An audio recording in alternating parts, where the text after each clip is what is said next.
എല്ലാവർക്കും ആഗ്രഹമുള്ള ഒന്നാണ് മഹദി ഇമാം വരണം. നമ്മൾ എന്താ വിചാരിച്ചത്? ഈ മഹദി ഇമാം വന്നാൽ നമ്മളൊക്കെ പോയി മഹദി ഇമാമിനെ അങ്ങ് ബയ്യത്ത് ചെയ്ത് മഹദി ഇമാം നമ്മുടെ നേതാവാണെന്ന് അംഗീകരിച്ച് മുമ്പോട്ട് പോകുന്ന നമ്മളുടെ ആഗ്രഹമാണ് അങ്ങനെ ആവണമെന്ന്. സാധ്യത വളരെ കുറവാണ്. ഈമാൻ ഇത്തിരിയെങ്കിലും ഇല്ലാത്തവർക്ക് അത് ഒന്നിരിക്കെ നിസ്കരിക്കുന്നത് കൊണ്ടോ നോമ്പ് നോക്കുന്നത് കൊണ്ടൊന്നും ഇത് സാധിച്ചു കൊള്ളണമെന്നില്ല. മുത്തഖീങ്ങൾക്കാണ് അവസാന വിജയമെന്ന് സയ്യിദുനാ മുഹമ്മദ് റസൂലുള്ളാഹി സ്വല്ലല്ലാഹു അലൈഹി വസല്ലം തങ്ങൾ പറയാൻ കാരണം സല്ലല്ലാഹു അലൈഹി വസല്ലം തങ്ങൾ അവരിലേക്ക് വന്നു എങ്കിലും അവരിലേക്ക് വരുമ്പോൾ എല്ലാവരും പ്രവാചകനെ കളവാക്കി. നബി സല്ലല്ലാഹു അലൈഹി വസല്ലം തങ്ങളെ കളവാക്കി അല്ലാഹു നബി സല്ലല്ലാഹു അലൈഹി വസല്ലം തങ്ങളോട് പറയുന്നു, അല്ലയോ പ്രവാചകരെ, നിങ്ങൾ വിഷമിക്കേണ്ടതില്ല.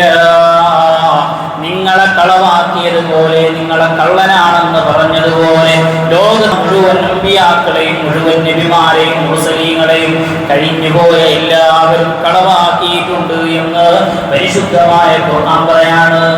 അങ്ങനെ ആയിരിക്കും വരാൻ പോകുന്ന മഹദി ഇമാം.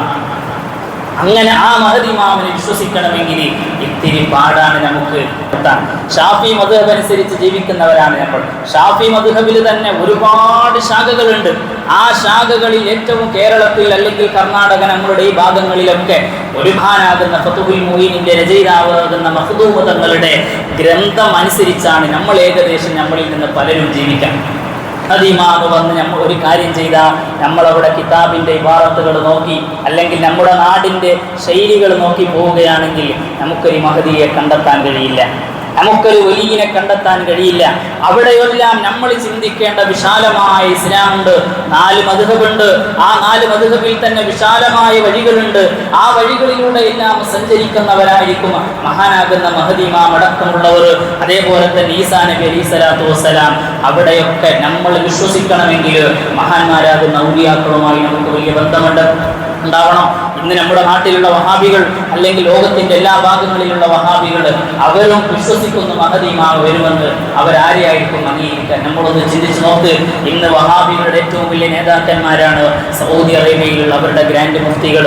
അവരായിരിക്കില്ല മഹദി എങ്കിൽ അവർ അംഗീകരിക്കും. സല്ലല്ലാഹു അലൈഹി വസല്ലം തങ്ങൾ പറഞ്ഞു, എൻ്റെ പേരക്കുട്ടിയാണ് മഹദി എന്ന്.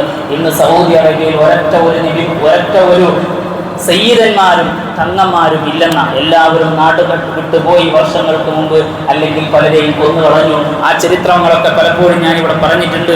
അപ്പോൾ ഒന്നിരിക്കെ നമ്മൾ അങ്ങനെ വിശ്വസിക്കാനുള്ള സാധ്യതകൾ വളരെ കുറവാണ്. ഈമാൻ വേണം. അല്ലാഹു തആല നമുക്ക് ഈമാൻ നൽകി അനുഗ്രഹിക്കുമാറാവട്ടെ.